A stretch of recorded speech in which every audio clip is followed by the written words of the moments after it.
14 एप्रिलपूर्वी शेतकऱ्यांची सरसकट कर्जमाफी करा, अन्यथा 15 एप्रिलपासून शहरात जाणारा शेतीमाल रोखण्यात येईल.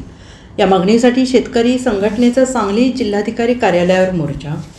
14 एप्रिलपूर्वी शेतकऱ्यांची सरसकट कर्जमाफी करावी अशी मागणी करत शेतकरी संघटनेने सांगली जिल्हाधिकारी कार्यालयावर मोर्चा काढला.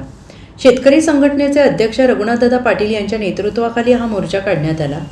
महाराष्ट्र सरकारने 14 एप्रिलपूर्वी महाराष्ट्रातील शेतकऱ्यांची कर्जमाफी करावी अशी मागणी करत रघुनाथ पाटील यांच्या नेतृत्वात आज सांगली जिल्हाधिकारी कार्यालयावर मोर्चा काढीत 14 एप्रिलपूर्वी शासनाने शेतकऱ्यांना कर्जमुक्त करावे, अन्यथा 15 एप्रिलपासून शहरात जाणारा शेतीमाल रोखण्यात येईल असा इशारा यावेळी रघुनाथ पाटील यांनी दिला आहे. 19 फेब्रुवारी शिवजयंती ते 19 मार्च साहेबराव करपेंचा स्मृतिदिवस असं 1 महिन्याचं जनजागरण करून 19 मार्चला पुण्यात आम्ही एक मोठा मोर्चा काढला आणि त्यावेळेला आम्ही जाहीर केलं की 14 एप्रिल डॉक्टर बाबासाहेब आंबेडकरांचा जन्मदिवस तिथंपर्यंत सरकारने आमच्या मागण्या मान्य करायला पाहिजेत, अन्यथा आम्ही या सरकारला धडा शिकवू.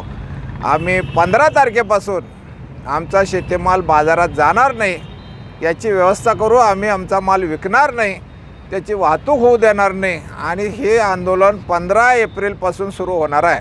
त्याचे आज आम्ही या मोर्चाने निवेदन द्यायसाठी चाललेलो आहोत आणि हे निवेदन जिल्हाधिकाऱ्यांना आम्ही देणार आहोत की बाबा 15 तारखेपासून आमचं आंदोलन सुरू होणार आहे.